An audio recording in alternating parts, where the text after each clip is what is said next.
We're just going to be giving you a brief overview of HHS, okay, and some of the significant things that have happened since HHS has come into being. HHS mission focuses, and HHS mission is the health and well-being of Americans and supported by the 5 strategic goals: transforming healthcare, advanced scientific knowledge and innovation, also the advance of health, safety, and well-being of the American people, the increased efficiency, transparency, and accountability of HHS programs, and strengthen the nation's health and human services infrastructure and workforce.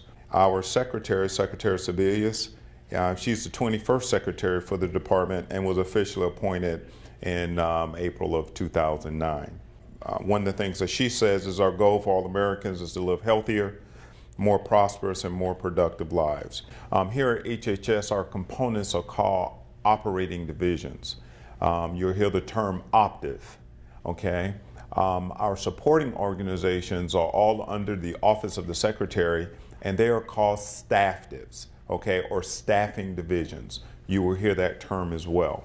These are our optives, where we have Administration for Children and Families, Administration for Community Living, Agency for Healthcare Research and Quality, Agency for Substance Abuse and Disease Registry, Centers for Disease Control, Centers for Medicaid and Medicare Services, FDA, Food and Drug, HRSA, Health Resources and Services Administration is Indian Health Service, and then National Institute of Health, Substance Abuse and Mental Health Services Administration, that's SAMHSA.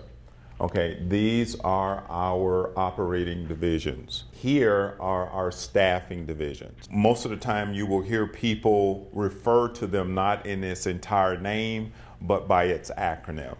HHS also consists of about 88,000 employees dispersed across the United States. These are our regions that you're taking a look at right now. A little bit more than 88,000. We're talking about permanent and non-permanent. We also have a component called Commission Corps, which is the Federal Uniform Service of the United States Public Health Service, Commission Corps. Some of you might have seen them already, where you see them walking around what may look like naval uniforms. All right, and we also have what's called the National Disaster Medical System, NDMS, and they're responsible for managing the medical response to major emergencies and disasters. There are intermittent employees that at a moment's notice can be employed to serve in a national disaster or an emergency, and they total about 9,200 employees, intermittent. So if you think about all the national disasters that happen across our country, we probably have somebody from HHS involved in that, whether it's Commission Corps or NDMS. Now, the department also is the largest appropriated grant dollars in insurance health program. HHS represents about 25% of all the federal funding. Administrate more grant dollars than any other agency. Our Medicare program, as you well know, is the largest health insurer with 1 billion claims per year. Medicare and Medicaid together provide health care insurance for all Americans. Some historical events from 1798 through 1887. We had some forerunners to FDA and NIH. Just real briefly, I'm not going to go through every single one. In 1798, passed the Act for the Relief of Sick and Disabled Seamen, which established a federal network for hospitals. Down to 1871, the appointment of the first supervising surgeon, later called a Surgeon General.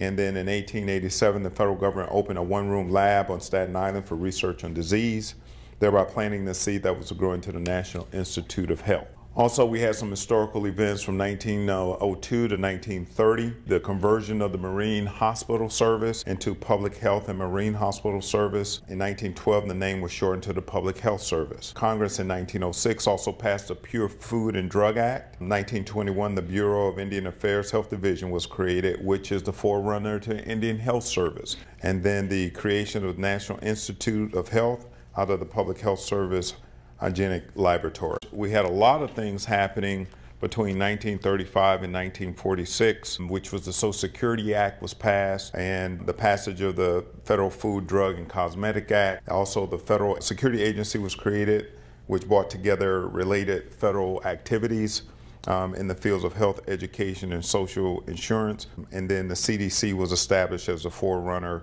to disease control and prevention. That was 1948. Starting in 1953, the Department of Health, Education, and Welfare. That was created under President Eisenhower. So health, the Department of Education, and also welfare was all under one umbrella. Social Security was also under HHS as well. In 1965, the creation of Medicare and Medicaid programs. The National Cancer Act was signed into law in 71.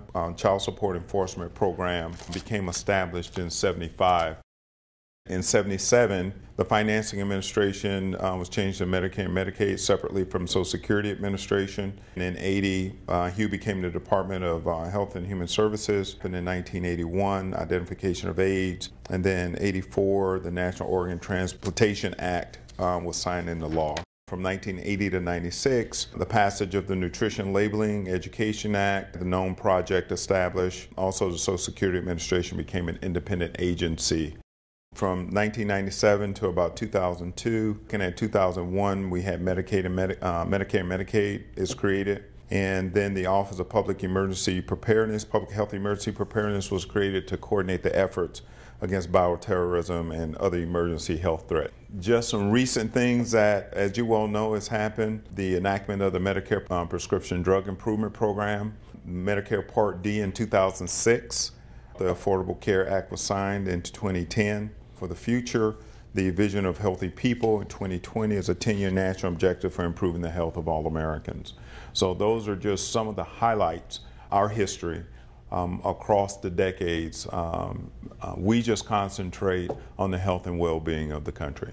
And we're everywhere. We're across the globe treating disaster victims in Haiti and some other parts of the world. And they may not necessarily be military. They may just be our Commission Corps that's doing that. Expanding the use of health information technology. One of the things that we're working on right now is one centralized medical ID record for every American. Supporting the Let's Move initiative, reducing a lot of the fraud, waste, and abuse, centering around Medicare and Medicaid, the implementation of the Affordable Care Act. Some other HHS achievements includes $84 billion in Medicare payments, healthcare to 3.2 million new patients, 200,000 NIH grants was awarded, 58,000 children in Head Start, 50 million Americans received $370 million for wellness programs. Again, these are just some of the things that we've done over the years. When you get to your agencies or your staffing divisions, I encourage you to really dig deep and find out what they're doing, and then find out what others are doing as well, because it all ties in.